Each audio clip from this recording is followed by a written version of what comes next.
កំពឹសគឺយើងអាចឆ្នៃចេញជាម្ហូបច្រើនមុខម្ហូបមែនតើចាពុកម៉ែបងប្អូនអាចយកទៅធ្វើជាមួយនឹងសម្លក៏បានបងប្អូនយកទៅបុកកំពឹសក៏បានបងប្អូនយកទៅភ្លាក៏បាន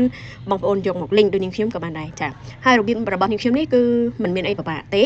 ចាគ្រាន់តែពុកម៉ែបងប្អូនមើលទៅតាមចាជំហាននីមួយៗដែលនាងខ្ញុំបានបង្ហាញនៅក្នុងវីដេអូនេះចាហើយគ្រឿងផ្សំក៏នាងខ្ញុំបាន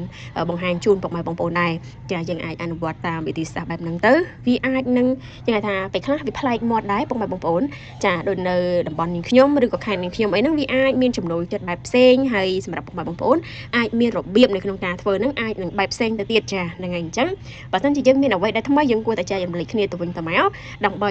យើងដឹងកាន់តែច្រើនយើងចេះកាន់តែច្រើនចាហើយពុកម៉ែបងប្អូនដឹងហើយម្ហូបអាហារវាគឺជាចំណីអារម្មណ៍គឺជាចំណីអាហារមួយដែលយើងត្រូវតែញ៉ាំរាល់ថ្ងៃហើយវាក៏